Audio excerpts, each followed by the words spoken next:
These are rare of rare of rare. The great Thurl Bailey on there, but what's so rare about this? And it's important. I'm making this video. I'm documenting some of my while I have time. Damian Lillard played here. I did the play-by-play for Weber State for a long time. I'm friends with Damian. They're playing at Utah. He hates Utah. The Jazz laughed at him. I was sitting there when the Jazz laughed at him. I was sitting on a chair doing the play-by-play with Frank Layden, and a scout come up at Weber State when Damian was in his boot and said, by the way, Weber's playing BYU, and Damian never got to play BYU that year because he broke his foot. Jimmer's all we heard. And the scout says, what are you doing? And Frank said to the scout, what are you doing here? And he says, this is at Weber State. I'm sitting right there with Frank visiting. I did the play-by-play in those days for Weber State college radio. I'm scouting a player. Who are you scouting? Oh, this player from Eastern Washington, which was a good player. And I says, your NBA player sitting right there. He's sitting right there in a boot. That was Damian, and he laughed. Who's fucking laughing now? By the way, I know Donovan Mitchell personally, too. But anyway, that's a long story. But I got a hunch Damian might go for 60 tonight. You know, it's opening night. Well, it's the 23rd December 2020. But what makes these tickets? And these are mine. So, November 1998. Why is it so rare? Well, Tom Chambers, who I grew up right here, who's the greatest player who was born and raised here in Utah history. Oh, yeah, that's Tom Chambers. Jerry Chambers, Mike Newland, Damian Lillard.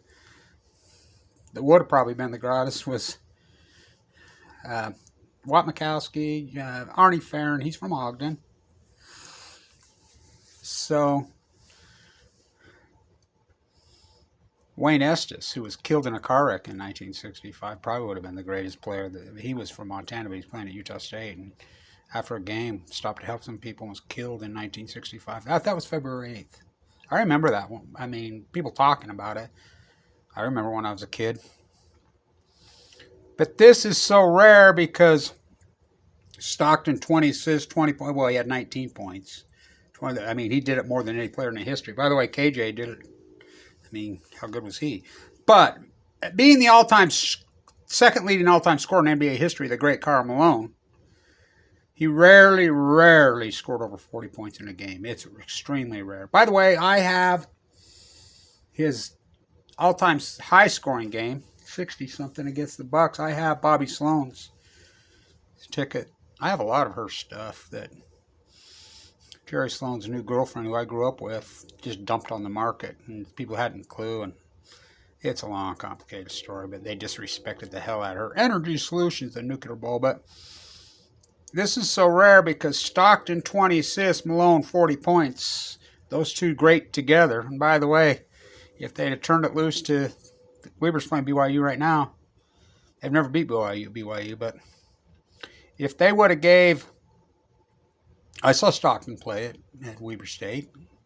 Weber State blew him out, Gonzaga, but boy, he was good that night. The great Frank Layden, Scott Layden, and Frank Layden. Jazz went to shit when Frank Layden left. If they'd have gave it to Coach Johnson, who was Maude and Johnson, grew up in Southern Idaho together, but Weber State. I know them both personally. They'd still have banners. They'd have 6 or 7 up there. Jerry Sloan was too predictable, but these are rare birds. Oh, how good was he, Big T? He's a gem, by the way. Probably one of the best bench players in the history of the game. But Stockton, 20 assists, Malone over 40. I think only happened once or twice in there. By the way, Tom, they had 32.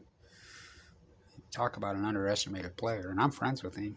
He's great. I love that guy. I went to Weber High. His dad was smart enough to bolt him out of there.